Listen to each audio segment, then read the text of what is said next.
அனைவருக்கும் வணக்கம். இன்னைக்கு இந்த காணொலியில் நான் 2023ல் எவ்வளோ படித்தேன், என்னோடய இலக்குகள் எல்லாம் எட்டினா, என்னெல்லாம் எழுதினேன், அது போக 2024ல் என்னெல்லாம் பண்ணுறதா இருக்கேன், என்ன திட்டம்லாம் இருக்குது, குறிப்பாக இந்த காணொலி ஓடைக்கும் எழுதுறதுக்கும் படிக்கிறதுக்கும் என்னெல்லாம் திட்டம் வச்சுருக்கேன் அப்படிங்கிறது எல்லாம் தான் உங்களோட பகிர்ந்துக்க போகிறேன். 2023 எனக்கு வாசிக்கிறதுக்கு எழுதுறதுக்கு எல்லாத்துக்குமே ரொம்ப ஒரு நிறைவான ஆண்டாக அமைஞ்சுது. நினச்சி பார்க்கும்போது திரும்பி பார்க்கும்போது எனக்கு உண்மையிலேயே மகிழ்ச்சியாகவும் நிறைவாகவும் இருக்குது. அந்த மாதிரியான ஒரு ஆண்டாக தான் எனக்கு அமைஞ்சுது. காணொலிகள் பெருசாக போட முடியல அப்படின்னாலும் மற்ற விஷயத்தில் அந்த ஆண்டு எனக்கு நிறைவாக இருந்துச்சு. அதுலேயும் கடைசியில் நான் காணொலி போட ஆரம்பிச்சிட்டேன் இல்லையா, அதுவும் சேர்த்து எனக்கு இந்த ஆண்டை ரொம்ப நிறைவான ஆண்டை ஆக்கி கொடுத்துருச்சு. இன்னொரு முக்கியமான விஷயம் என்னென்னா, நான் கல்லூரி முடித்து 10 ஆண்டுகள் முடிஞ்சிருச்சு. நான் 2013ல் கல்லூரி முடித்தேன். இந்த 10 ஆண்டுகளில் என்னெல்லாம் வாசித்தேன் அப்படின்னு திரும்பி பார்த்தா ரொம்ப நிறைவாக இருக்குது. கடந்த 10 ஆண்டுகளில் எல்லா விதமான நாட்கள், ஏற்றம் இறக்கம், அந்த மாதிரி எல்லா விதமான நாட்கள், எல்லா ஆண்டுகள்லையுமே நான் வாசிக்கிறதுக்கு நேரம் ஒதுக்கியிருக்கேன், நல்லா வாசிச்சிருக்கேன். அதை திரும்பி பார்க்கும்போது எனக்கு உண்மையிலேயே மகிழ்ச்சியாக இருக்குது. நான் இந்த ஆண்டுக்காக எடுத்துக்கிட்ட இலக்கு என்னென்னா, வாரம் ஒரு நூல் அப்படிங்கிற கணக்கில் மொத்தமாக 52 நூல்களாவது படிச்சிடணும் அப்படிங்கிறது தான். இப்போ குட்ரீட்ஸ் தளத்தை எடுத்து பார்த்தா நான் 58 நூல்கள் படிச்சுட்டு தான் காட்டுது. அது போக நான் இப்போ ஒரு நூல் படிச்சுக்கிட்டு இருக்கேன். அது ஏற்கனவே படித்த நூல் தான், மீள் வாசிப்பு தான் செஞ்சிட்ருக்கேன். அது போக குட்ரீட்ஸ் தளத்தில் இல்லாத இன்னொரு நூலான ஆரச்சாலை நூலை நான் படித்து முடிச்சிட்டேன். அது குட்ரீட்ஸ் தளத்தில் இல்லை.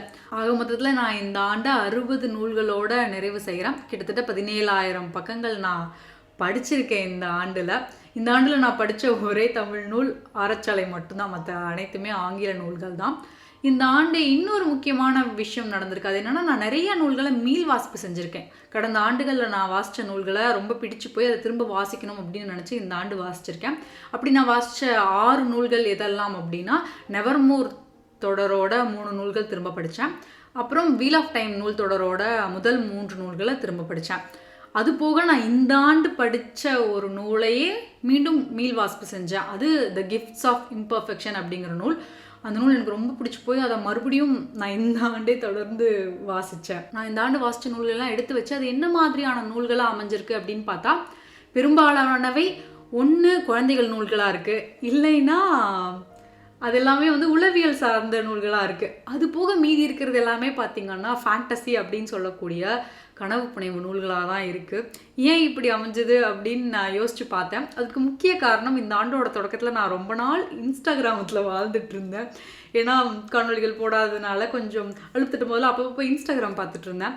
அங்கே என்னை சுற்றி இருந்தவங்க எல்லாருமே கொஞ்சம் உளவியல், அது போக குழந்தை வளர்ப்பு, அதை பற்றிலாம் பேசிக்கிட்டும் எழுதிக்கிட்டும் இருந்ததுனால இன்ஸ்டாகிராம் தொடர்ந்து அது மாதிரியான பக்கங்களே எனக்கு காட்டிகிட்டு இருந்துச்சு அப்படின்னு நினைக்கிறேன். அப்போ தான் இந்த ஹோலிஸ்டிக் சைக்காலஜிஸ்ட் அப்படிங்கிற ஒருத்தவங்களோட பக்கத்தை பார்த்தேன். அவங்க நூல் எழுதியிருக்கிறதா தெரிஞ்சு அதை போய் நூலகத்தில் எடுத்து பார்க்கலாம் அப்படின்னு எடுத்தால் பெரிய வரிசை இருந்துச்சு. கிட்டத்தட்ட 6 மாதம் அந்த நூலுக்காக நான் காத்திருந்தேன். அந்த நூலுக்காக காத்திருந்த சமயத்தில் நான் அவங்களோட கணக்கை பின்தொடரும் போது இன்னும் நிறைய நூல்களை பற்றி தெரிஞ்சுக்க ஆரம்பித்தேன். அப்படியே ஒரு நூலாக படிச்சுட்டு போய் இந்த ஆண்டில் நிறைய உளவியல் சார்ந்த நூல்கள் படித்தேன். கடைசியாக அந்த ஹோலிஸ்டிக் சைக்காலஜிஸ்ட் எழுதின நூலையும் படித்தா அவங்க எழுதின நூல் நல்லா இல்லை, அவங்க ஒரு ஏமாற்று பேர்வழி அப்படிங்கிறதே எனக்கு பின்னர் தான் தெரிய வந்துச்சு. ஆனால் அவங்களால நடந்த ஒரு நன்மை என்னென்னா, அவங்க பக்கத்தை பார்க்க போய் அங்கே மற்றவங்க பரிந்துரைத்த நல்ல உளவியல் நூல்கள் எல்லாத்தையும் இந்த ஆண்டு நான் படித்து முடித்தேன். அதுக்கு அவங்களுக்கு நன்றி சொல்லணும். ஆனால் அவங்க எழுதின நூல் நல்லா இல்லை. ஒரு பக்கம் உளவியல் நூல் படித்ததுனாலையோ என்னவோ, இன்னொரு பக்கம் குழந்தைகள் நூல் படிக்கிறதுக்கு ரொம்பவே நல்லா இருந்துச்சு. எனக்கு பொதுவாகவே குழந்தைகள் நூல்கள் படிக்கிறது பிடிக்கும் அப்படிங்கிறதுனால நான் நீண்ட நேரம் அதையே படிக்கிறதுக்காக செலவு செஞ்சேன்னு நினைக்கிறேன். அதில் நான் படித்த ரொம்ப முக்கியமான நூல்கள் எது அப்படின்னு பார்த்தா, விங்ஸ் ஆஃப் ஃபயர் அப்படிங்கிற நூல் தொடரை சேர்ந்த நூல்கள் தான். அந்த நூல் தொடரில் முக்கியமான நூல்களாக 15 நூல்கள் இருக்குது. அது போக துணை நூல்கள், முன்கதை, பின்கதைன்னு ஏகப்பட்ட நூல்கள் இருக்குது. அது அத்தனையுமே இந்த ஆண்டு நான் படித்து முடிச்சுட்டு, கிட்டத்தட்ட அந்த 15 நூலையும் நான் ஜூன் மாதம் ஒரே மாதத்தில் படித்து முடிச்சேன்னா பார்த்துக்கோங்களேன். நான் இந்த ஆண்டு என்னோட இலக்கை எட்டுறதுக்கு முக்கிய காரணியாக அமைஞ்சதே அந்த நூல் தொடர் தான் நினைக்கிறேன். எனக்கு ரொம்ப பிடிச்சி போச்சு. அந்த நூல் தொடரை பற்றிலாம் கண்டிப்பாக நான் வரும் ஆண்டில் நிறைய காணொலிகளில் பேசுகிறேன். அவ்வளோ நல்லா இருந்துச்சு. அந்த நூல் தொடரை படிக்கும்போது அவ்வளோ மகிழ்ச்சியாக இருந்துச்சு. அதனால் தொடர்ந்து நிறைய குழந்தைகள் நூலே இந்த ஆண்டு நான் படிச்சுட்டு இருந்தேன். ஏன்னா ரொம்ப மகிழ்ச்சியாக இருந்துச்சு அதெல்லாம் படிக்கிறதுக்கு. அது போக நான் கவனித்த இன்னொரு முக்கியமான விஷயம் என்ன அப்படின்னு பார்த்தீங்கன்னா, நான் இந்த ஆண்டு எனக்காக வாசித்தேன். இதுக்கு முன்னாடி 2020 ஆகட்டும், 21 ஆகட்டும், 22 ஆகட்டும், நான் தொடர்ந்து காணொளி ஓடையை மனசில் வச்சுக்கிட்டே தான் வாசித்தேன். அதுக்காக வேண்டி என்னன்னு தெரில, அந்த நினச்சிக்கிட்டே வாசிக்கும்போது அந்த வாசிப்பு அனுபவங்கிறது வேறு மாதிரி இருந்துச்சு. ஏன்னா ஒரு புனைவில் நூல் படிக்கிறேன்னு வச்சுக்கோங்களேன், இந்த கருத்தையெல்லாம் கண்டிப்பாக நம்ம பகிர்ந்துக்கணும் அப்படின்னு குறிப்பெடுக்கிறதாக இருக்கட்டும், இல்லைனா ஒரு புனைவு படிக்கும்போது இதை பற்றியெல்லாம் நாம் உரையாடணும் அப்படின்னு நினச்சிக்கிட்டு இருக்கிறதா இருக்கட்டும், அது வாசிப்பு அனுபவத்தை வேறு மாதிரி மாற்றி இருந்துச்சு. அது ஒரு மாதிரி ஒரு தாக்கத்தை ஏற்படுத்திட்டு இருந்துச்சு. ஆனால் இந்த ஆண்டு எனக்கு முதல் 6 மாதங்களுக்கு காணொளி போடுற திட்டம் இல்லை அப்படிங்கிறதுனால நான் எனக்காக வாசித்தேன், சும்மா வாசித்தேன். முன்னாடி 2020க்கு முன்னாடி இந்த காணொளி ஓடை தொடங்குறதுக்கு முன்னாடி எப்படி வாசித்தனோ அப்படி வாசித்தேன். அப்படி வாசிக்க நிறைய நல்ல நூல்கள், எனக்கு ரொம்ப பிடிச்சமான நூல்கள் எல்லாம் வாசித்தேன். அந்த அனுபவம் ரொம்ப நல்லா இருந்துச்சு. அது என்ன பண்ணுச்சுன்னா, ஐயோ திரும்ப போய் நம்ம காணொளி போடணும், இதெல்லாம் யார்ட்டையாவது சொல்லணுமே, நல்லா இருக்கே இந்த நூலெல்லாம் அப்படின்னு சொல்லி காணொளி போட வச்சுது. எனக்கு தெரிஞ்சு 2019 இதுதான் நடந்துச்சு. நிறைய நல்ல நூல்கள் படிக்கும்போது அதை யார்ட்டையாவது பகிர்ந்துக்கணும் அப்படின்னு காணொளி போட ஆரம்பித்தேன். அப்புறம் அந்த அனுபவங்கிறது வேறு மாதிரி மாறிடுச்சு. இப்போ காணொளி போடுறது நிறுத்தினோடனே மறுபடியும் அதே அனுபவம் வந்துருச்சு. அதை நான் ரொம்ப கவனித்தேன். அதனாலேயே என்னன்னு தெரில, நான் இந்த ஆண்டு படித்த நூல்கள்லாம் ரொம்ப மகிழ்ச்சி தரக்கூடிய, மனசுக்கு மகிழ்ச்சி தரக்கூடிய நல்ல நூல்களாக அமைஞ்சது. அதே சமயம் அதை நான் உங்ககிட்ட பேசுகிற அளவுக்கு நல்ல நூல்களாகவும் அமைஞ்சது. பார்த்திங்கன்னா, நான் இந்த ஆண்டோட கடைசி 3 மாதத்தில் பெருசாக எதுவும் படிக்கலை. அதுக்கு காரணம் என்ன அப்படின்னு பார்த்தா, நான் எழுத ஆரம்பிச்சிட்டேன். நான் 3 நூல்கள் வெளியிட்டேன் கிண்டல்ல. 3 நூல்கள்னு சொல்ல முடியாது, அதில் 1 சிறுகதை தான், இன்னொன்று மொழிபெயர்ப்பு நூல், இன்னொன்று ஒரு அறிவியல் புனைவு நூல். அதற்கான இணைப்புகள் நான் கீழே கொடுக்குறேன், வாய்ப்பு கிடைக்கும்போது படித்து பாருங்கள். நூல்கள் எழுத ஆரம்பித்ததும், நூல் எழுதுறதுக்கும் அதை தொகுக்கிறதுக்கும் அதுக்கெல்லாம் நேரம் செய்ய ஆரம்பித்ததும் என்னால் வாசிக்க முடியல. ஆனால் அதுக்கு முன்னாடி இந்த ஆண்டோட வாசிப்பு இலக்கை நான் எட்டிட்டதால் சரி பரவாயில்ல, நம்ம எழுதுறதுக்கு நேரம் செலவு பண்ணலாம் அப்படின்னு சொல்லி என்னோடய வாசிக்கிற நேரத்தையும் சேர்த்து எழுதுறதுக்காக நான் செலவு பண்ணேன். அந்த வெளியிட்ட நூல்கள் போக நான் ஒரு குழந்தைகள் கதைக்கான முதல் வரைவு, அதாவது மேனுஸ்கிரிப்ட், அதையும் எழுதி வச்சுருக்கேன். அதனால் இந்த ஆண்டு எழுதுறதுக்கும் நல்ல ஆண்டாக அமைஞ்சது, வாசிக்கிறதுக்கும் நல்ல ஆண்டாக அமைஞ்சது, எழுதுறதுக்கும் நல்ல ஆண்டாக அமைஞ்சது. ஒரு வழியாக என்னால் ஏன் எழுதி நூல் வெளியிட முடிஞ்சுது அப்படின்னா, நான் ரொம்ப நாளாக காணொலி போடாதது தான் காரணம்னு நினைக்கிறேன். ஏன்னா தொடர்ந்து பிழைதிருத்தம் செய்கிறது, அந்த மாதிரியான வேலைகள் தான் செஞ்சுட்டு இருந்தேன். நூல்களை அலசுறது, இதெல்லாம் பண்ணும்போது நூலை எழுதி முடிச்சதுக்கப்புறம் என்ன செயலையெல்லாம் செய்வோமோ அதையே தொடர்ந்து செஞ்சுட்டு இருக்கும்போது நூல் எழுதுறதுக்கான அந்த ஒரு எண்ணமோ ஒரு ஒரு ஒரு உளவியலோ எனக்கு தெரியல, அது எதுவுமே வாய்க்காமையே இருந்துச்சு. ரொம்ப கஷ்டமாக இருந்துச்சு. எழுதுவேன், 2 வரி எழுதணும்னு அந்த 2 வரி திருத்துறதுக்கு தான் நேரம் செலவு பண்ணுவேனே ஒழியா கதையவோ நூலவோ எழுதி முடிக்க நான் நேரம் செலவு பண்ணதே இல்லை. ரொம்ப நாள் காணொலி போடாமல் அந்த அந்த அந்த மாதிரியான ஒரு மனநிலையிலேருந்து வெளியே வந்துட்டு சாதாரணமாக இருக்கும்போது எழுத ஆரம்பிச்சது எனக்கு எழுதுறதுக்கு கொஞ்சம் உறுதுணையாக இருந்துச்சு. அதனால் அந்த எண்ணத்துக்குள்ளே போகாமல் எழுதுகிற எண்ணத்துக்குள்ளேருந்து எழுதினேன். ஆனால் எழுதி முடிக்கிறதுக்கும் அதை திருத்துறதுக்கும் எது எனக்கு உறுதுணையாக இருந்துச்சுன்னா, இது வரைக்கும் நான் செஞ்சுட்டு இருந்தேன் இல்லையா, பிழைதிருத்தம், காணொலிகளை மூலமாக நூல்களை அலசுறது, அதெல்லாம் பண்ணதுனால அந்த அலசலை எல்லாம் அந்த திருத்தத்தை எல்லாம் என்னோட நூல்களுக்கும் நான் செய்யறதுக்கு எனக்கு உறுதுணையாக இருந்துச்சு. இது வரைக்கும் நான் கற்றுக்கிட்ட எல்லா விஷயங்களும் அந்த நூல் எழுதுறதுக்கு எனக்கு கை கொடுத்துச்சு, அந்த நூல்கள் எழுதுறதுக்கெல்லாம் எனக்கு கை கொடுத்துச்சு. அதுதான் உண்மை. அதனால இந்த ஆண்டு என்னால் எழுத முடிஞ்சுது. எப்படியும் எல்லாமும் சேர்ந்து கடைசியாக இப்போ தான் கைகூடி வந்திருக்குன்னு நினைக்கிறேன். அது போக இந்த ஆண்டு நான் நிறைய 30 நாட்கள் சவால்லாம் செஞ்சுருக்கேன். நீங்கள் கேள்விப்பட்டிருப்பீங்கன்னு நினைக்கிறேன். 30 நாட்கள் சவால், 100 நாட்கள் சவால், இல்லைனா 1 வருஷம், அந்த மாதிரிலாம் எடுத்துகிட்டு செய்வாங்க. அதாவது ஏதாவது ஒரு சவாலை எடுத்துக்கிட்டு தினமும் செய்கிறது. ஒவ்வொரு நாளும், ஒரு மாதத்துக்கோ ஒரு வருஷத்துக்கோ இல்லை 100 நாளைக்கோ தொடர்ந்து நம்ம செய்யணும். அப்படி செய்யும்போது ஒரு விஷயத்தில் நம்ம சீக்கிரம் தேர்ச்சி அடையலாம். ஓவியம் வரைகிறதா இருக்கட்டும், பாட்டு பாடுறதா இருக்கட்டும், எழுதுறதா இருக்கட்டும், எதுலேயுமே நீங்கள் தினமும் செஞ்சீங்க அப்படின்னா சீக்கிரத்தில் தேர்ச்சி அடையலாம். ஆனால் அதை பற்றிலாம் விரிவாக வெவ்வேறு காணொலிகளில் பேசுகிறேன். ஏன்னா முதல் 10 நாள் நமக்கு கடினமாக இருக்கும், அடுத்த 10 நாள் செய்கிறதுக்கே பிடிக்காது. ஆனால் இந்த கடைசி 10 நாள் பார்த்திங்கன்னா நம்மளோட தேர்ச்சி நம்ம கண்ணுக்கு தெரியும். அந்தளவுக்கு நம்ம விரைவாக தேர்ச்சி அடைவோம். 100 நாள் சவாலுக்கும் இது பொருந்தும். நான் அப்படி எடுத்துக்கிட்ட முதல் சவால் எது அப்படின்னு பார்த்தீங்கன்னா, சங்க இலக்கியம் படிக்கிறது, குறுந்தொகை. தினமும் ஒரு குறுந்தொகை பாட்டை எடுத்து படித்து அதை பற்றி ஆராய்ச்சி செஞ்சு எழுதுறது. அந்த மாதிரி எழுதினேன். 30 நாட்கள் எழுதினேன். 100 நாட்கள் எழுதலாம் அப்படின்னு தான் ஆரம்பித்தேன். ஆனால் எனக்கு நேரம் கிடைக்கல. அதனால் 30 நாளோட நிறுத்திக்கலாம், ரொம்ப போட்டு திணற அடிக்க வேண்டாம், என்ன நானே திணறடிச்சிக்க வேண்டாம் அப்படின்னு நினச்சி 30 நாளோடு நிறுத்திட்டேன். பார்த்திங்கன்னா இந்த நூல் முழுக்க எழுதினேன். அந்த சவால் முடித்ததுக்கப்புறம் நான் என்ன பண்ணேன்னு பார்த்திங்கன்னா, 30 நாட்கள் 100 முகங்கள் வரைகிற சவால் எடுத்துக்கிட்டேன்.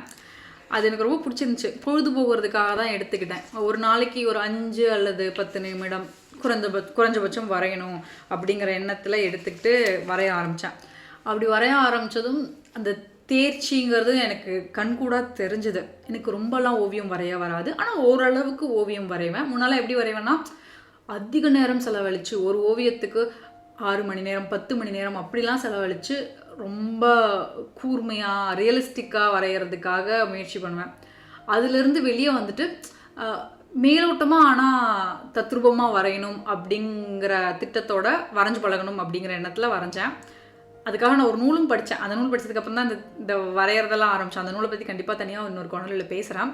அப்படி வரைய ஆரம்பித்து 100 நாட்கள் இந்த மாதிரி முகங்கள் அப்படிலாம் வரைஞ்சேன்னு வச்சுக்கோங்களேன். 100 முகங்கள், 100 நாட்கள் இல்லை 30 நாட்களுக்கு 100 முகங்கள் வரைஞ்சேன். அந்த மாதிரி வரைஞ்ச போது ரொம்பவே தேர்ச்சி அடைஞ்ச மாதிரி இருந்துச்சு. எனக்கு நல்ல ஓவியம் கைகூடி வந்துச்சு. சில ஓவியங்கள்லாம் எனக்கு ரொம்பவே பிடிச்சிருந்துச்சு. பாருங்களேன், இந்த மாதிரிலாம் வரைஞ்சிருந்தேன். இந்த 30 நாள் ஓவியம் வரைகிற சவாலை முடிக்கும் போது எனக்கு என்ன தோணுச்சுன்னா, நமக்கு நல்லா ஓவியம்லாம் வரைய வராது, ஓரளவுக்கு வரைவோம். ஆனால் நம்ம ஓவியர்லாம் கிடையாது இல்லையா? அப்போவே நம்மளோட ஓவியம் இவ்வளவு தூரம் மேம்பட்டுருக்கு அப்படின்னா, நம்மளோட வரையும் திறன் மேம்பட்டுருக்கு அப்படின்னா, நமக்கு ஓரளவுக்கு எழுத வருமே, ஓரளவுக்கு பிழை திருத்தம் செய்ய வருமே, நல்லாவே பிழை திருத்தம் செய்ய வரும், நல்லாவே வாக்கிய அமைப்பெல்லாம் திருத்தம் செய்ய வரும், நல்லாவே எழுத வருமே. நாம் 30 நாள் எழுத்து சவாலை எடுத்துக்கிட்டா என்ன அப்படின்னு நினச்சி தான் எடுத்துக்க ஆரம்பித்தேன். முதல் சில நாட்கள் ரொம்ப கடினமாக இருந்துச்சு. அந்த சவால் என்ன அப்படின்னு பார்த்தீங்கன்னா, தினமும் எழுதணும். குறைந்தபட்சம் ஒரு 500 வார்த்தைகளோ அந்த மாதிரி எழுதணும். அதிகபட்சம் 1000 வார்த்தைகள் மட்டும்தான் எழுதணும். அதுக்கு மேலே எழுதக்கூடாது. ஏன்னா நான் ஒரு சில நாட்கள் நிறைய எழுதிட்டு அப்புறம் எழுதவே மாட்டேன்னு எனக்கு தெரியும். அதனால் அதிகபட்சம் 1000 வார்த்தைகள், குறைந்தபட்சம் 500 வார்த்தைகள் தினமும் எழுதணும். கைபேசியில் தான் எழுதினேன் நேரம் கிடைக்கும்போது. அப்படி எழுதணும் அப்படின்னு எடுத்துக்கிட்டேன். அப்படி எழுதுகிற அந்த விஷயங்கள் ஒரு நூலுக்கானதாக இருக்கணும். இந்த நூலுக்கானதாக தான் இருக்கணுங்கிற எந்த கட்டாயமும் இல்லை. ஆனால் ஏதாவது ஒரு நூலுக்கானதாக இருக்கணும். சும்மா முகநூலில் போய் ஒரு பதிவு எழுதுறதோ, இல்லைனா வலைப்பூவில் போய் ஒரு பதிவு எழுதுறதோ, அந்த மாதிரி சும்மா ஒரு பதிவெல்லாம் இருக்கக்கூடாது. ஒரு நூலுக்கான இல்லை கதைக்கான திட்டமாக அதுக்கானதாக மட்டுமே இருக்கணும். எந்த நூலுக்கானதாக கூட இருக்கலாம் அப்படின்னு நினச்சி எழுத ஆரம்பித்தேன். அப்படி நினச்சி தான் என்னோடய ஒரு குழந்தைகள் நூலுக்கான திட்டத்தை வகுத்துக்கிட்டு அதுக்காக நான் எழுத ஆரம்பித்தேன். அதை எழுத இடையில் செத்தா 1.0 அந்த கதையை எழுதி முடித்து வெளியிட்டுட்டேன். அதுக்கப்புறம் மறுபடியும் அந்த குழந்தைகள் நூலை தொடர்ந்து எழுதினேன். அப்போ தான் என்னோடய அஞ்சாப்பு கதையும் வெளியிட்டேன். அதுக்கப்புறம் பார்த்திங்கன்னா எல்லோ வால்பேப்பர் நூலோட மொழிபெயர்ப்பை எடுத்து அதையும் முடிச்சுட்டு அந்த குழந்தைகள் நூலோட முதல் வரைவை முடிச்சுக்கிட்டேன் சவாலை. 30 நாள் தான் எழுதணும் அப்படின்னு நினச்சி எழுத ஆரம்பித்தேன். ஆனால் கிட்டத்தட்ட 45 நாட்கள் தொடர்ந்து எழுதினேன். அந்த குழந்தைகள் கதை 30 நாள் எடுத்துக்கிச்சுன்னு வச்சுக்கோங்களேன். தினம் 1 மணி நேரம் அப்படிங்கிற கணக்கில் 30 நாட்கள் எழுதினேன். மற்ற 15 நாளில் தான் மீதி 3 கதைகளையுமே நான் எழுதி வெளியிட்டேன் அப்படின்னா பார்த்துக்கோங்க. அதில் அஞ்சாப்பு கதையை நான் ஏற்கனவே ஒரு போட்டிக்காக எழுதியிருந்தேன். அதை எடுத்து மறுபடியும் கொஞ்சம் திருத்தம்லாம் செஞ்சு கிண்டலில் வெளியிட்டேன். நான் மற்ற 2 நூல்கள் கிட்டத்தட்ட 15 நாட்களுக்குள்ளேயே வெளியிட்டேன். எதுக்கு இதை சொல்கிறேன்னா, 100 நாட்கள் சவால் எடுத்தோம்னா, இல்லை 30 நாள் சவால் எடுத்தோம்னா கூட நம்ம நிறைய விஷயங்களை செஞ்சு முடிக்கலாம். இத்தனைக்கும் மற்ற நாட்களில் நான் என்னோடய வேலைகள் என்னென்னலாம் செஞ்சனோ அதையும் செஞ்சேன். அந்த நாட்களில், அந்த 30 நாட்களில் நான் எதுவுமே செய்யாமல் எல்லாத்தையும் போட்டுட்டு அதை எழுதினேன் அப்படிங்கிறதுலாம் கிடையாது. தினம் 1 மணி நேரம் அப்படிங்கிற கணக்குக்கு மட்டும்தான்.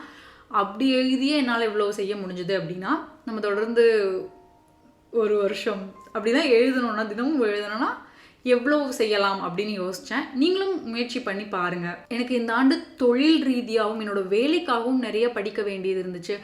அதனால பெருசாக இதுக்கு மேலே என்னால் படிக்க முடியல. சில ஆண்டுகள்லாம் நான் 80 நூல்கள்லாம் படிச்சிருக்கேன், 25,000 பக்கம்லாம் படிச்சிருக்கேன்.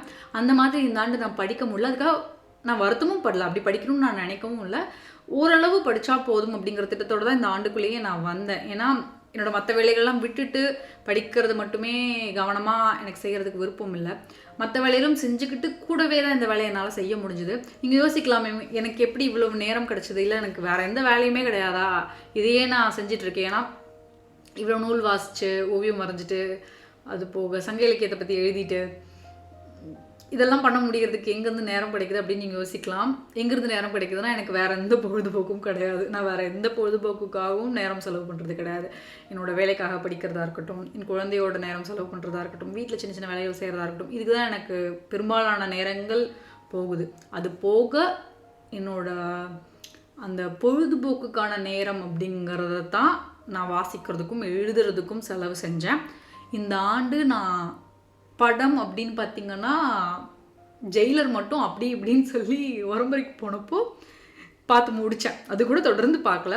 வீல் ஆஃப் டைம் தொடரோட இந்த ஆண்டு காட்சிகள் பக்கறதுக்கான நேரம் செலவு பண்ணேன். அப்புறம் குட் நைட் படம் பார்த்தேன். அவ்வளவுதான். இந்த ஆண்டு நான் படம், தொலைக்காட்சி தொடர் அப்படின்னு செலவு பண்ணின நேரம் அப்படின்னு பார்த்தா ஒரு 15 மணி நேரம், 20 மணி நேரம் கூட வச்சுக்கலாம். மற்றபடி எந்த நேரத்தையும் நான் அதுக்காக செலவு பண்ணல. அப்பப்போ கைபேசியில் ஏதாவது தேவையான காணொலிகள் பார்ப்பனே ஒழியா அதையுமே குறைச்சிக்க விரும்பினேன். அதுவும் குறிப்பாக எழுதிட்டு இருந்த அந்த நாட்கள்லாம் என்னோட முகநூல் கணக்கையாக இருக்கட்டும், என்னோட யூடியூப் கணக்கையாக இருக்கட்டும், எல்லாத்தையும் தூக்கிட்டேன். எல்லா செயலிகளையும் என்னோட கைபேசியிலேருந்து தூக்கிட்டேன். இப்பவும் எல்லாத்தையும் தூக்கிடுவேன். அப்பப்போ தூக்கிட்டு அதை பார்க்குற நேரத்தை தான் நான் வாசிக்கிறதுக்கும் எழுதுறதுக்கும் செலவு செஞ்சேன். அது போக என்னோட தனிப்பட்ட நேரத்துலேருந்து எடுத்ததுக்காக செலவு பண்ணேன் அப்படின்லாம் சொல்லவே முடியாது. எல்லாமே பொழுதுபோக்குக்கான நேரத்தை தான் நான் இதுக்காக செலவு செஞ்சுருக்கேன். கடந்த காலங்களெல்லாம் நான் எடுத்துக்கிட்ட இன்னொரு முக்கியமான இலக்கு, நான் வாசிக்கிற நூல்களில் பாதிக்கும் மேற்பட்ட நூல்கள் பெண் எழுத்தாளர்களோட நூல்களாக தான் இருக்கணும் அப்படிங்கிறது. இந்த ஆண்டு நான் படித்த நூல்களில் பார்த்திங்கன்னா கிட்டத்தட்ட 3/2 பங்கு நூல்கள் பெண் எழுத்தாளர்களோட நூல்களாக தான் அமைஞ்சிருக்கு. அது எனக்கு ரொம்பவே மகிழ்ச்சியாக இருக்குது. நீ அடுத்த ஆண்டுகள்லையுமே இந்த திட்டத்தை, இந்த இலக்கை நான் வச்சுக்க தான் போகிறேன். 2023 பார்த்திங்கன்னா நான் ஒரு நூல் கூட அச்சு நூலாக படிக்கலை. எல்லாமே கிண்டில்லையும் ஒளிநூலாகவும் தான் படிச்சிருக்கேன். 2022 அப்படி தான் இருந்துச்சுன்னு நினைக்கிறேன். எனக்கு ஞாபகம் இல்லை சரியா. ஆனால் வர வர நான் அச்சு நூலே படிக்கிறதுலன்னு நினைக்கிறேன். மொத்தமாகவே கிண்டில் ஒளிநூல் அப்படின்னே தான் போயிட்டுருக்கேன். அடுத்த ஆண்டும் அப்படி தான் இருக்க போகுது அப்படின்னு நினைக்கிறேன். 2024க்கான என்னோட திட்டங்கள் என்ன அப்படின்னு பார்த்தீங்கன்னா, இந்த ஆண்டு போலவே 52 நூல்கள் படிக்கணும் அப்படிங்கிறது தான். அதுக்கு மேலே நான் எந்த இலக்கையும் வச்சுக்க விரும்பலை. ஏன்னா அடுத்த ஆண்டும் நான் தொழில் முறையாக நிறையா படிக்க வேண்டியது இருக்குது. அது போக எழுதுறதுக்கு நேரம் செலவு செய்யலாம் அப்படின்ட்டு இருக்கேன். அது போக மற்ற விஷயங்களுக்கெல்லாம் எனக்கு நேரம் செலவு செய்ய வேண்டியது இருக்குது. அதனால் நூல்களோட எண்ணிக்கையின் பின்னாடி ஓடுறதுக்கான வாய்ப்பு அடுத்த ஆண்டு எனக்கு கிடைக்காது. அதை விட முக்கியமான விஷயங்கள்லாம் இருக்கிறதுனால அதை கொஞ்சம் மட்டுப்படுத்திக்கிட்டு வெறும் 52 நூல்கள் படித்தா போதும். 52 நூல்லேருந்து இந்த ஆண்டு மாதிரி 60 நூல் படிக்கணும். இதுதான் இலக்கு. அதுக்கு மேலேயும் வேண்டாம், அதுக்கு கீழேயும் வேண்டாம். ஏன்னா அதுக்கு கீழே வச்சேன்னா வாசிக்க மாட்டேன். மற்றபடி நேர விரயமான பொழுதுபோக்கில் அதிக நேரம் செலவு செஞ்சிருவேன். அதனால 52 வாரம் ஒரு நூல் அப்படிங்கிற கணக்கு. அதிகபட்சமாக 60. அதுக்கு மேலே போச்சுன்னா வாசிக்கிறதுலேயே நிறைய நேரம் போயிடும். அதாவது என்னோட மற்ற வேலைகள் செய்கிற நேரத்துலேருந்து எடுத்துகிட்டு நான் வாசிக்க வேண்டியது இருக்கும். அதுவும் எனக்கு செய்ய விருப்பம் இல்லை. அதனால் 52 நூல்லேருந்து 60 நூல்கள் வாசிக்கணும். முன்னாடி சொன்ன மாதிரி பெண் எழுத்தாளர்களோட நூல்கள் நிறைய வாசிக்கணும். கிட்டத்தட்ட பாதியாவது பெண் எழுத்தாளர்களோட நூல்களாக இருக்கணும் அப்படிங்கிற அந்த இலக்கையும் நான் வச்சுருக்கேன். 2024 எழுதுறதுக்கான என்னோட திட்டம் என்ன அப்படின்னு பார்த்தீங்கன்னா, இப்போ நான் எழுதி முடிச்சிருக்கிறேன், அதாவது முதல் வரைவை முடிச்சிருக்கிற அந்த குழந்தைகள் நூலை எழுதி வெளியிடணும். அது போக இன்னொரு குழந்தைகள் நூலுக்கான கதை என்ன எழுத போகிறேன் அப்படிங்கிறத எழுதி வச்சுருக்கேன். ஒரு 10 பக்கத்துக்கு எழுதி வச்சுருக்கேன். அந்த கதையை உருவாக்கி எழுதி அதையும் வெளியிடணும். அது போக 2 கட்டுரை தொகுப்புன்னு சொல்ல முடியாது, புனைவெளி நூல்களுக்கான திட்டம் இருக்குது. இது அத்தனையும் அடுத்த ஆண்டில் எழுதி முடிக்கணும். 4 நூல்கள் இருக்குது. ஒவ்வொரு காலாண்டுக்கும் ஒரு நூல் அப்படிங்கிற கணக்கில் அடுத்த ஆண்டில் எழுதி முடிக்கணும் அப்படிங்கிறது தான் திட்டம். அது போக இன்னொரு திட்டம் இருக்குது. அது என்னென்னா, அச்சு நூல் மட்டுமே படிப்பேன் அப்படின்னு சொல்லக்கூடிய நண்பர்களுக்காக என்னோடய நூல்களை அச்சு நூல் வடிவில் கொண்டு வரணும் அப்படிங்கிறது. அதுக்கான வேலையும் செஞ்சிட்ருக்கேன். அடுத்த ஆண்டு அதை செஞ்சு உங்களுக்கு அச்சு நூலாகவும் கொண்டு வர திட்டம் இருக்குது. அதை விட முக்கியமான காரணம் என்னென்னா, குழந்தைகள் நூலாக இருக்கும்போது அது அச்சு நூலாக இருந்தால் தான் குழந்தைகளுக்கும் வசதியாக இருக்கும், பெற்றோருக்கும் வாங்கி கொடுக்கறதுக்கு வசதியாக இருக்கும் இல்லையா. அதனால தான் முக்கியமாக அந்த அச்சு நூல் திட்டத்தை நான் கையில் எடுத்திருக்கேன். இதை அடுத்த ஆண்டு செய்யணும் அப்படின்னு நினைக்கிறேன். காணொலி ஓடைக்கான திட்டம் அப்படின்னு பார்த்தீங்கன்னா, வாரம் ஒரு காணொலி அப்படிங்கிற அளவுலையாவது காணொலி போடணும் அப்படின்னு நினைக்கிறேன். 52 காணொலிகள், 52லேருந்து 60 காணொலிகள்னு வச்சுக்கோங்களேன். வாசிக்கிறதுக்கு என்ன திட்டமோ அதே தான். அப்படி போடணும் அப்படிங்கிறது தான் திட்டம். அதுக்கு மேலே போக வேண்டாம் அப்படின்னு நினைக்கிறேன். ஆனால் இதுக்கு முன்னாடி என்ன பண்ணணும்னு உங்களுக்கு தெரியும். ரொம்ப அதிகமாக போய் அப்புறம் பேர்ன் அவுட் ஆகி ஒன்றுமே போட முடியாத நிலைமைக்கு போயிட்டேன். அப்படி வேண்டாம். அதனால் கொஞ்சம் நிதானமாகவே இந்த மாதிரி போகலாம். இதுக்கு மேலே ரொம்ப போய் ஒன்றுமே செய்ய முடியாமல் போகிறத விட நிதானமாக போய் நம்ம கொஞ்சம் கொஞ்சமாக மேலே போய்க்கலாம் அப்படிங்கிற திட்டம் இருக்குது. காணொலிகளோட எண்ணிக்கையை நான் மட்டுப்படுத்துறதுனால அந்த காணொலிகள் எல்லாமுமே தரமானதாக இருக்கணும் அப்படின்னு ஆசைப்பட்றேன். தரம்னா உண்மையிலே ரொம்ப பயன் தரக்கூடிய காணொலிகளாக மட்டுமே இருக்கணும் அப்படின்னு ஆசைப்பட்றேன். நிறைய நல்ல நூல்கள் நான் இந்த ஆண்டும் போன ஆண்டும் படித்தேன் இல்லையா, அதை பற்றியெல்லாம் விரிவாக பேசணும் அப்படிங்கிறது ஒரு திட்டம். இன்னொரு திட்டம் என்னென்னா, நான் எழுதின அந்த அனுபவத்தை எப்படி எழுதினேன், இல்லை புதுசாக எழுத ஆரம்பிக்கிறவங்களுக்கு என்ன மாதிரியான சிக்கல்லாம் இருக்கும், அதை எப்படி தாண்டி வர்றது, அச்சுநூலாக கொண்டு வரது தான் என்ன சிக்கல்லாம் இருக்கும், அச்சுநூலாக கொண்டு வரலாமா வேண்டாமா, பதிப்பகங்கள் எப்படி செயல்படுது, இதை பற்றியெல்லாமும் விவாதிக்கலாம் அப்படின்னு நினச்சிக்கிட்டு இருக்கேன். இதுதான் அடுத்த ஆண்டுக்கான என்னோட காணொலி ஓடைக்கான திட்டம். நான் இது வரைக்கும் போட்ட காணொலிகளில் உங்களுக்கு பிடிச்ச காணொலிகள் இருந்தால் சொல்லுங்கள். இந்த காணொலிகள்லாம் இருந்துச்சு, இது மாதிரி போடுங்க அப்படின்னு சொன்னீங்கன்னா எனக்கும் தெரியும். அந்த மாதிரியான காணொலிகளை மறுபடியும் தயாரிக்க முயற்சி செய்கிறேன். ஏன்னா எண்ணிக்கையை மட்டுப்படுத்துறதுனால நான் ரொம்பவே யோசித்து உண்மையிலேயே எனக்கு பிடிச்ச காணொலிகளையும் இல்லைனா பார்க்குறவங்களுக்கு பிடிச்ச காணொலிகளையும் மட்டுமே போடணும். இந்த ரெண்டுக்கும் இல்லாமல் யாருக்குமே பிடிக்காம எடுக்கிற எனக்கும் ஏனோ தானோன்னு இருக்கிற மாதிரி பார்க்குற உங்களுக்கும் பெருசாக விருப்பம் இல்லாத மாதிரியான காணொலிகள் போட்டு 2 பேர்த்தோட நேரத்தையும் வீணடிக்க வேண்டாம் அப்படின்னு நினைக்கிறேன். அதனால் உங்களுக்கு பிடிச்ச காணொலிகள் இருந்தால் கண்டிப்பாக கருத்துக்களை சொல்லுங்கள். ஏன்னா அப்போ தான் எனக்கு தெரியும். உங்ககிட்ட கேட்டுக்கிறது நான் ஒரு விஷயம் என்னென்னா, என்னோடய காணொலிகள் உங்களுக்கு பிடிச்சிருந்தா கண்டிப்பாக உங்கள் நண்பர்களோட பகிர்ந்துக்கோங்க, மற்றவங்க கிட்ட சொல்லுங்கள், மற்றவங்களையும் பார்க்க சொல்லுங்கள், உங்களோட கருத்துக்களை பகிர்ந்துக்கோங்க. ஏன்னா எனக்கு அப்போ தான் தெரியும். தொடர்ந்து காணொலிகள் போட்டுருக்கும்போது ரொம்ப குறைவான எண்ணிக்கையிலேயே எனக்கு ஆதரவு கிடச்சிது. கொஞ்சம் பேர் தான் உண்மையிலேயே என்ன சொல்கிறது, கொஞ்சம் பேர் ரொம்பவே நிறைய ஆதரவு தந்தாங்க. இப்போ வரைக்கும் நல்ல நண்பர்களாக ஆகிட்டாங்க. அந்தளவுக்கு ஆதரவு தந்தாங்க. அதை தாண்டி பார்த்திங்கன்னா பெருசாக யாரும் என்னோடய காணொலிகளை பற்றி பேசலை, சொல்லலை. அதனால் யார் பார்க்க போகிறா, யாருமே இல்லாத கடையில் நாம் ஏன் டீ ஆற்றிக்கிட்டு இருக்கோம் அப்படிங்கிற மாதிரியான ஒரு எண்ணம் தான் ஏற்பட்டுச்சு. இந்த கடந்த ஆண்டுலலாம் அப்படி தான் ஏற்பட்டுச்சு. நமக்கு வாழ்க்கையில் வேறு விஷயங்கள்லாம் என்ன சொல்கிறது, அதுக்காக நேரம் தேவைப்படும் போது என் குழந்தைய நான் பார்த்துக்கணும், அதுதான் எனக்கு முக்கியம் அப்படின்னு வர்ற கட்டத்தில் யாருமே பார்க்கல காணொலி, எதுக்கு அதை போய் போட்டுக்கிட்டு அப்படிங்கிற எண்ணம் வந்துடுச்சு. அப்படி நான் போடாமல் இருக்கும்போது தான் நிறைய பேர் போடுங்க, ஏன் போடுறதில்ல அப்படின்லாம் கேட்டாங்க. அப்போ எனக்கு தோணுச்சு, அடடா முன்னாடியே சொல்லியிருந்தீங்கன்னா நீங்களாம் பார்க்குறீங்கன்னு எனக்கு தெரிஞ்சிருந்தா நான் தொடர்ந்து போட முயற்சி செஞ்சுருப்பேன் இல்லையா. யாருமே சொல்லலை பெருசாக, சிலர் சொன்னாங்க. ஆனால் பொதுவாக பெருசாக ஆதரவெல்லாம் இல்லை. நிறைய காணொலி ஓடைகளுக்கு இருக்கிற ஆதரவு என்னோடய காணொலி ஓடைக்கு இல்லை. அப்படிங்கிறதுனால சரி பெருசாக மக்களுக்கு இதில் விருப்பம் இல்லை போல், நமக்கு பிடிச்சா போடலாம், நமக்கு முடிஞ்சப்போ போடலாம், இல்லைன்னா யாரும் கண்டுக்க மாட்டாங்க அப்படிங்கிற எண்ணத்தில் தான் இருந்தேன். அதனால் உங்களுக்கு பிடிச்சிருந்தா சொல்லுங்கள், அதே மாதிரி மற்றவங்களோடையும் பகிர்ந்துக்கோங்க. உங்களுக்கு என்னோடய காணொலியோடைக்கு ஆதரவு தரணும் அப்படின்னு தோணுச்சுன்னா என்னோடய காணொலிகளை பாருங்கள், பகிர்ந்துக்கோங்க. என்னோடய நூல்களை படிங்க, என்னோடய நூல்களை வாங்கி மற்றவங்களுக்கு பரிசாக கொடுங்க, அவங்களையும் படிக்க வைங்க. அவ்வளோதான், வேறு என்ன சொல்கிறது. ஆனால் நான் காணொலி போடாதப்போ ஏன் காணொலி போடல அப்படின்னு கேட்ட நண்பர்களுக்காக இருக்கட்டும், அதுக்கு முன்னாடி வரைக்கும் கருத்து எதுவும் சொல்லலைனாலும் நான் போடுறது நிறுத்தணும்னு ஏன் நிறுத்திட்டீங்க, போடுங்க, நாங்கள் பார்த்துட்டு இருந்தோமே அப்படின்னு சொன்னவங்களுக்காக இருக்கட்டும், காணொலி ஓடை தாண்டி முகநூல், இன்ஸ்டாகிராம், குட்ரீட்ஸ் அங்கெல்லாம் ஏன் காணொலி போடுறதில்ல, போடுங்க, உங்கள் காணொலிக்காக நாங்கள் காத்துட்ருக்கோம் அப்படின்னு சொன்னவங்களுக்காக இருக்கட்டும் என்னோட மனம் நிறைந்த நன்றி. ஏன்னா யாரோ ஒருத்தங்க நம்ம காணொலிக்காக காத்துட்ருக்காங்க அப்படின்னு நினைக்கும்போது போடுறதுக்கான ஒரு ஆசை இருக்குல்ல, நம்ம காணொலியும் 4 பேர் பார்க்குறாங்க, நம்ம காணொலியும் 4 பேர் எதிர்பார்க்குறாங்க, அவங்களுக்காக போடலாம் அப்படிங்கிற அந்த ஒரு எண்ணம் வந்துச்சு, அந்த ஒரு மகிழ்ச்சி வந்துச்சு. அவங்க எல்லாருக்குமே ரொம்ப ரொம்ப நன்றி. நான் திரும்ப காணொலி போட ஆரம்பித்ததும் மறுபடியும் அதுக்கு ஆதரவு தர்றவங்களுக்கு, அதை மறுபடியும் பார்க்க ஆரம்பிச்சிருக்கவங்க எல்லாருக்கும் என் மனம் நிறைந்த நன்றி. உங்கள் எல்லாருக்குமே 2024 ரொம்ப ரொம்ப சிறப்பான ஆண்டாக அமையும். கண்டிப்பாக ரொம்ப மகிழ்ச்சியான ஆண்டாக அமையும், இன்பமான ஆண்டாக அமையும். அதுக்கெல்லாம் என்னோட மனம் நிறைந்த வாழ்த்துக்கள். அனைவருக்கும் இனிய புத்தாண்டு நல்வாழ்த்துக்கள். மீண்டும் இன்னொரு காணொலியில் உங்களை நான் சந்திக்கிறேன். நன்றி, வணக்கம்.